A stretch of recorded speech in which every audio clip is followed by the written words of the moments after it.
Estas férias leve o observador no bolso. Na praia, no campo ou entre viagens, acompanhe toda a atualidade sem limites. Assine com 40€ de desconto e habilite-se a ganhar uma estadia de 2 noites num dos hotéis boutique da Small Portuguese Hotels. Este verão, desligue da rotina, não da informação. Assine em observador.pt.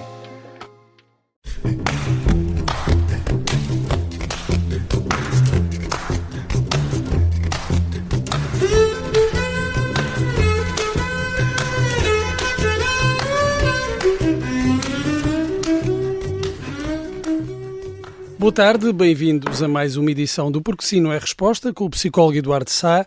Eu sou o Bruno Vieira Amaral.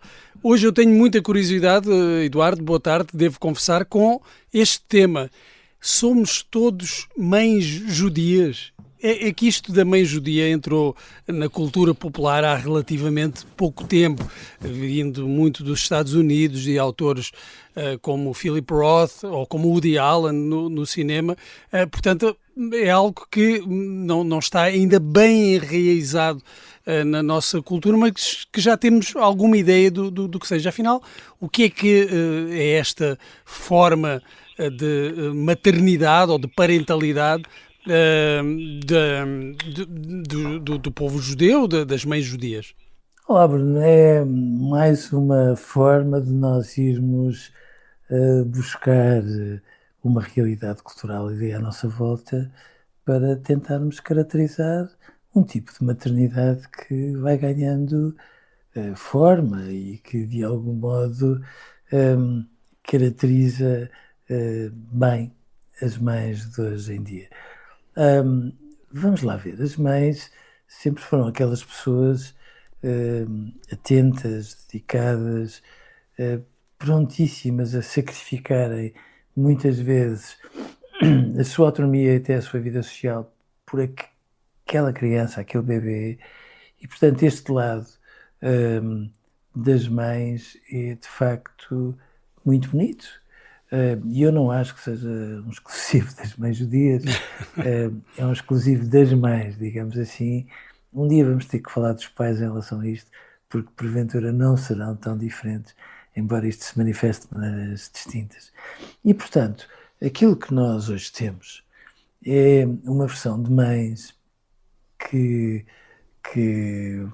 já não são as mães galinha de antigamente e que passam a ser muitas vezes à boleia, enfim, desta influência caracterizada pelas mães judias, mães helicóptero, digamos assim, que são no fundo mães super centradas na maternidade, independentemente das suas atividades profissionais, atentíssimas, com um investimento inacreditável sobre a vida dos filhos, completamente focadas nos resultados escolares, nas notas que eles têm, muito controladoras às vezes, agora com AirTags ainda por cima e com telemóveis muito controladoras.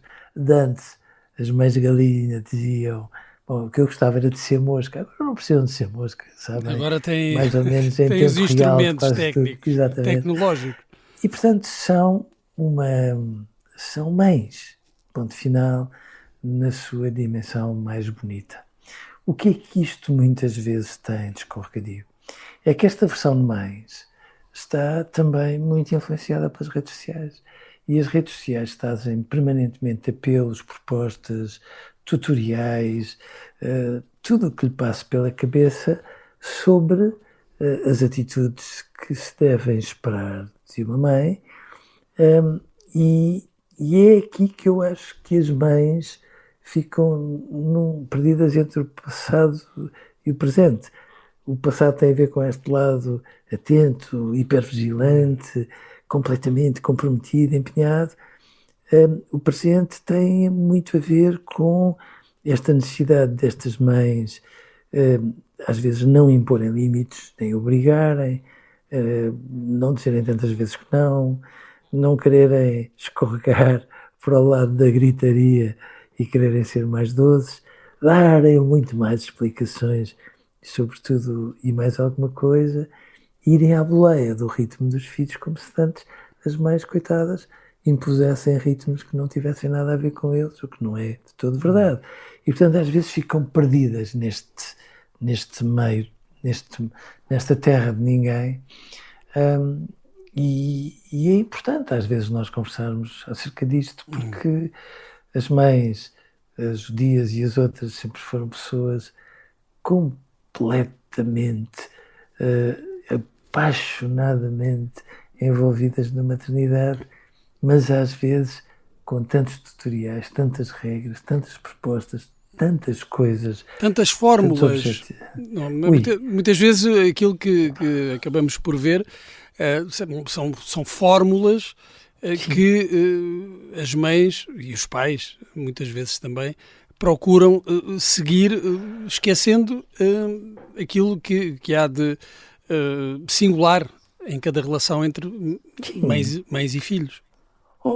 E já agora, esquecendo uma coisa, é que as mães das mães, as avós, não fizeram tudo bem. Fizeram imensas asneiras, e quando nós somos pais e olhamos para trás é que damos conta das asneiras que os nossos pais fizeram. Mas caramba, eles não fizeram tantas coisas mal assim, antes pelo contrário. E portanto, nessas circunstâncias, as mães vivem debaixo de exigências que elas próprias colocam quando decidem ser mães, e vivem cercadas por exigências de todas estas regras tutoriais e esse tipo de coisas, que no final não as deixa ter o sexto sentido que elas têm como mais ninguém, não as deixa fazer bluff dizendo que têm um dedo que adivinha, quando de facto às vezes até adivinham, e não as deixa errar tantas vezes. E portanto, o que é que nós temos, Bruno?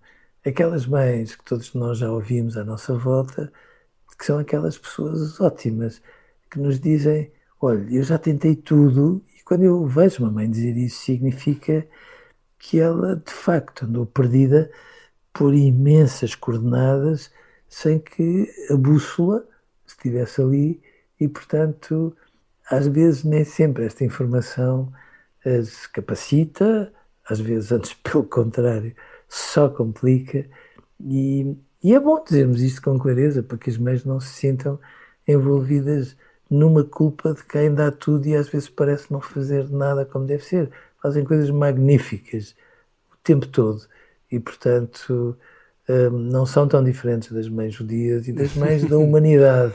De todos porque, os graças tempos. a elas, a humanidade foi crescendo independentemente de muitas maldades e de muitas pessoas insensatas que também a compuseram.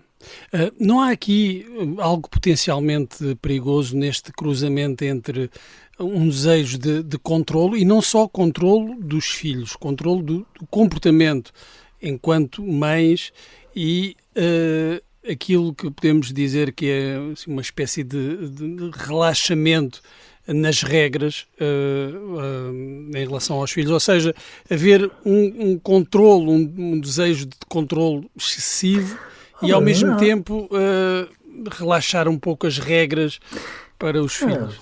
Eu acho que as mães toleram tudo, menos que os filhos sejam mal educados. E eu acho que era tão importante nós podermos dizer, olha, não fique assustada, todas as crianças são um bocadinho mal educadas, as nossas, as suas, todas. É por isso que existem pais, para nós corrigirmos, enfim, algumas atitudes patetas, alguns devaneios e outras coisas do género, porque as crianças de facto não nascem ensinadas, também não precisamos de manual de instruções nenhum, precisamos de ir à boleia delas, e sempre que elas são um bocadinho mal educadas, uma pessoa respirar fundo e dizer, não, eu não sou pior mãe por isso, eu não tenho que escolher entre o amor e a autoridade, de acordo? Eu sou só mãe, e o só é uma coisa tão significativa que eu acho que pode tirar um peso de toneladas de cima de muitas mães, porque isso, em vez de as deixar ser mães de forma livre, dá-lhes uma liberdade condicional que só lhes faz mal. É porque há uma obsessão contemporânea, não só em questões de maternidade, com o desempenho e quase com a avaliação métrica do desempenho. Sim. As mães, sobretudo com a pressão das redes sociais, são muito sensíveis a isso. Mas às vezes parece que estão a criar forças produtivas e só são crianças. E as crianças têm que ter tempo para ser crianças e a melhor competência com que uma criança nasce é competência para ser criança. E, portanto, nessas circunstâncias, eu acho que nós temos que aligerar isto tudo, porque estamos a chegar a setembro, depois temos outubro e novembro, as primeiras notas do primeiro ano, do primeiro ciclo, e é o drama, porque as mães têm todas a ideia de que a educadora do meu filho disse que ele tem uma inteligência emocional tão significativa que eu chego a ter medo que ele seja sobredotado. E depois o pobre do rapaz traz da primeira prova que faz, constipa-se todo, e temos a mãe numa espécie de montanha-russa, para cima e para baixo. Não, é esta ideia de que as crianças precisam de tempo para crescer e os pais precisam de espaço para errar. E os piores pais e as piores mães do mundo, temos que dizer isto baixinho, são aquelas que não se deixam errar, que não querem errar, porque essas querem fazer tudo tão direitinho que erram mais vezes. Calma, mães, está tudo bem. Não há razões para pânico e agora ainda estamos no período de férias, mas depois com o regresso da normalidade, o regresso às aulas, a pressão é muito grande, mas vai tudo correr bem. Chegamos assim ao fim de mais um Porque Sim Não É Resposta. Estamos sempre em podcast, nas plataformas habituais e no site observador.pt. Envie-nos as suas questões e partilhas através do e-mail eduardosá@observador.pt. Eduardo, muito obrigado, um grande abraço e até amanhã. Um abraço para si, Bruno, e até amanhã.